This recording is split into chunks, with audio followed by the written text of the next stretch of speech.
Hi అండి, నమస్తే. Welcome back to our channel voice of Lakshmi. Doctor Majji Bharati గారు రచించిన రైతు అనే ఒక చక్కటి కథను వినేద్దామండి. ఏమండి, బిజీగా ఉన్నారా అంటూ నా ఆఫీస్ గదిలోకి వచ్చింది సుజన. సాధారణంగా నా ఆఫీస్ గదిలోకి ఎవరూ రారు. వచ్చిందంటే ఏదో ఇంపార్టెంట్ పని మీదే వచ్చుంటుంది. అందుకని చూస్తూ ఉన్న ఫైల్స్ని పక్కన పెట్టి, పర్వాలేదు చెప్పు, ఏమిటి విషయం అడిగాను. ఏమీ లేదు, మామయ్య గారి విషయం మీతో మాట్లాడదామని. నాన్న విషయం అనగానే మాట్లాడేదేమీ లేదన్నట్టు మళ్ళీ నా ఫైల్స్ అందుకున్నాను. ఎందుకంటే తను చెప్పబోయే విషయం నాకు తెలుసు. నిన్న నాన్న ఫోటో పేపర్లో చూడగానే ఇలాంటి డిస్కషన్ ఏదో వస్తుందని ఎక్స్పెక్ట్ చేస్తూనే ఉన్నాను. కానీ ఆ విషయం గురించి మాట్లాడడానికి నేను సిద్ధంగా లేను. నా విముఖతను కనిపెట్టిన సుజన, అది కాదండి, ఏమీ లేని వాళ్ళలా ఆయనెందుకు పని చేయటం? వ్యవసాయం అంటే అంత సరదాగా ఉంటే ఓ నలుగురు మనుషుల్ని పెట్టుకుని వ్యవసాయం చేయించుకోవచ్చు కదా. ఈ వయసులో ఆయన ఎందుకు శ్రమ పడటం? చూసేవాళ్ళంతా కొడుకు సరిగ్గా పట్టించుకోక ఆయన ఇంకా కష్టపడవలసి వస్తుందంటున్నారు. మీకైతే ఎలా ఉందో కానీ నాకైతే తల కొట్టేసినట్లుంటుంది అందరూ అలా అంటుంటే. ఈసారి గట్టిగానే చెప్పింది సుజన. పొలంలో చెట్టు కింద ఓ నులక మంచం మీద నాన్న పడుకుని ఉన్న ఫోటో నిన్న పేపర్లో పడింది. ఆ ఫోటో చూసి నాకు కూడా చాలా ఫోన్లు వచ్చాయి. ఏమిటిది అంటూ. ఏమని చెప్పను, నాన్న కోరికది. తన సొంత పొలంలో ఉంటే ఆయనకది సింహాసనం మీద కూర్చున్నంత అనుభూతినిస్తుంది. అది చెప్పినా ఎవరికీ అర్థం కాదు. ఆయన కష్టపడుతున్నారని చూసేవాళ్ళు అనుకుంటారు. కానీ ఆ మట్టితో కలిసి బ్రతకడం ఆయనకు చిన్ననాటి నుండి ఉన్న ఓ కళ. మామూలు వాళ్ళకది అర్థం కాదు. మట్టితో అనుబంధం ఉండేవాళ్లే అర్థం చేసుకోగలరు. ఒకప్పుడు నేను కూడా అందరిలాగే నాన్నను అర్థం చేసుకోలేక, ఇంకా ఎందుకు కష్టపడ్డాం, నాకు మంచి ఉద్యోగం వచ్చింది, ఈ పల్లెటూరు వదిలి పట్నం వెళ్ళిపోదాం పదండి, ఇక్కడ మనకు ఆస్తులు కూడా ఏమీ లేవు కదా, ఇంకా ఎందుకు ఈ పల్లెటూరులో అని అన్నప్పుడు నాన్న చెప్పిన సమాధానం 15 ఏళ్ళైనా ఇంకా నిన్నే చెప్పినంత బాగా గుర్తుంది నాకు. ఏమిటండి, ఏమి మాట్లాడరు? సుజన మాటలకు నా ఆలోచనల నుండి బయటపడ్డాను. చూద్దాంలే అంటూ మాట దాటవేశాను. మీరెప్పుడూ ఇంతే, ఏది సరిగ్గా పట్టించుకోరు అంటూ సుజన గది నుండి బయటకు వెళ్ళింది. సుజన బయటకు వెళ్ళగానే ఫైల్స్ వైపు దృష్టి సారించాను, కానీ మనసు వాటి మీద నిలబట్టం లేదు. జ్ఞాపకాల దొంతరలలో నా చిన్నతనాన్ని వెతుక్కుంటోంది. ఏమీ లేకపోయినా ఎంత బాగా ఉండేవో ఆ రోజులు. తాతల నాటి చిన్న పెంకుటిల్లు, అవసరాలకు ఉన్న 5 ఎకరాల భూమిని అమ్ముకుని జీవనం కోసం మళ్ళీ అదే భూమిలో కౌలు రైతుగా పనిచేస్తున్న నాన్నకు సాయంగా ఎప్పుడూ కష్టపడే అమ్మ, ఒక తమ్ముడు, 2 చెల్లెళ్ళు. ఇదే చిన్నప్పుడు తనకున్న సంపద. సాధారణంగా కౌలు రైతులు కూలి డబ్బులు కలిసొస్తాయని ఇంట్లో అందరూ కలిసి కష్టపడి పనిచేస్తారు. అమ్మ, తమ్ముడు, చెల్లెళ్ళు పొలంలో పనిచేసేవారు. కానీ నాన్న నన్నెప్పుడూ పొలం పనులకు రానివ్వలేదు. నేను పొలం మీద వ్యవసాయం చేస్తాను, నువ్వు పుస్తకం మీద చదువనే వ్యవసాయం చెయ్యి, జ్ఞానమనే పంటను పండించు, ఉద్యోగం అనే ఫలసాయం పొందు, అప్పుడు నీ చెల్లెళ్లను, తమ్ముడిని పైకి తీసుకురా. నువ్వు వ్యవసాయంలోకి వచ్చావంటే నాలాగే రేపటి కోసం వెతుక్కుంటూ జీవితం గడపాల్సి వస్తుంది. వ్యవసాయానికి చీడపీడలు పట్టినట్టే చదువుకి కూడా చెడు అలవాట్లు, చెడు స్నేహాల రూపంలో ఆటంకం ఏర్పడవచ్చు. కానీ వాటన్నిటినీ అధిగమించి 6 నీ లక్ష్యాన్ని చేరుకోవాలి. అంతవరకు మేమంతా కష్టపడతాం, నువ్వు ఒక్క చదువు మీదే ధ్యాస పెట్టు, అదే నువ్వు నాకు చేసే సాయం అని నాన్న చిన్నప్పటి నుండి నాకు నూరు పోసేవాడు. అమ్మా నాన్నల కష్టాన్ని చిన్నప్పటి నుండి దగ్గర నుండి చూసినవాణ్ణి. నాన్న మాటల విలువేమిటో నాకు బాగా తెలుసు. అందుకని కష్టపడి బాగా చదువుకుని మంచి ఉద్యోగం సంపాదించుకున్నాను. మొదటి నెల జీతం తెచ్చి నాన్న చేతిలో పెట్టాను. ఇంటిల్లపాది సంవత్సరం అంతా కష్టపడినా అంత డబ్బు ఏ రోజు కళ్ళ చూడలేదు.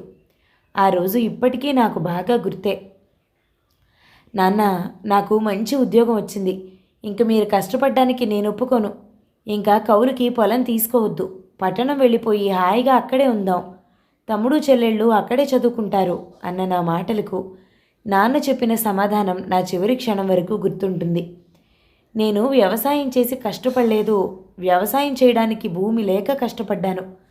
నాదంటూ చిన్న మడిచెక్క ఉంటే చాలు, నాకదే పెద్ద కొండ. ఆ మాటను అర్థం చేసుకున్న నేను ఉద్యోగం వచ్చిన కొన్నాళ్లకు ఏ భూమి అయితే మా తాత ముత్తాతలదో అమ్ముకున్నాక ఏ భూమినైతే నాన్న కౌలుకు తీసుకున్నాడో అదే భూమిని కొని నాన్న చేతుల్లో పెట్టాను దస్తావేజులు. అప్పుడు నాన్న అన్న మాట గుర్తుకు వస్తే ఇప్పటికీ నా మనసు చలించిపోతుంది. నా జీవితంలో ఇటువంటి రోజు చూస్తాననుకోలేదురా పెద్దోడా.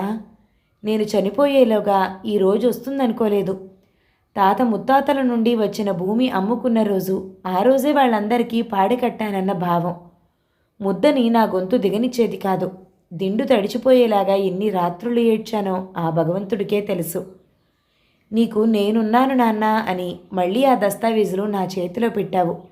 చచ్చి నీ కడుపును పుట్టాలనుందిరా పెద్దోడా అని నాన్న ఆ దస్తావేజులు మార్చి మార్చి చూసుకున్నాడు. వేల డబ్బు చేతిలో పెట్టినప్పుడు కూడా నాన్న ఇంత సంతోషాన్ని పొందలేదు. రైతుకు అత్యంత ప్రీతిపాత్రమైనదేమిటో మొదటిసారిగా తెలుసుకున్నాను.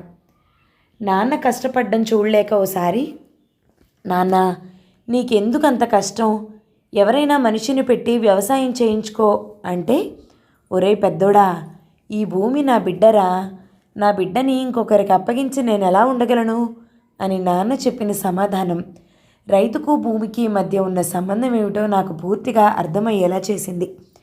ఆ తర్వాత ఎప్పుడూ నాన్నను వ్యవసాయం చేయొద్దని నేను చెప్పలేదు. రైతులు ఎక్కువ కష్టపడకుండా వ్యవసాయం ఎలా చేయొచ్చో కనుక్కుని ఆ పనిముట్లన్నీ నాన్నకు పంపించేవాణ్ణి. ప్రగతి రైతు సంఘం అనే ఒక వాలంటరీ ఆర్గనైజేషన్ స్థాపించి రైతులకు ఉపయోగపడే కార్యక్రమాలు చేయిస్తున్నాను. మా 5 ఎకరాల పొలంలో చిన్న ఫామ్ హౌస్ కట్టించాను. కానీ నాన్న ఫామ్ హౌస్ కన్నా చిన్నప్పటి నుండి అలవాటైన ఆ చెట్టు కిందే నులక మంచం వేసుకొని విశ్రాంతి తీసుకుంటాడు. ఎందుకంటే ఆ నులక మంచం మీదే ఆయన తాత తండ్రులు పడుకునేవారు. అలాంటి సమయంలో ఎవరో ఆ ఫోటో తీసి కలెక్టర్ గారి తండ్రి అని క్యాప్షన్ పెట్టి పేపర్లో వేశారు. అది చూసినప్పటి నుండి మా మామగారు సుజనతో మాట్లాడటం గమనిస్తూ ఉన్నా. ఇలాంటి విషయాలు ఆయన నేరుగా నాతో చెప్పడు.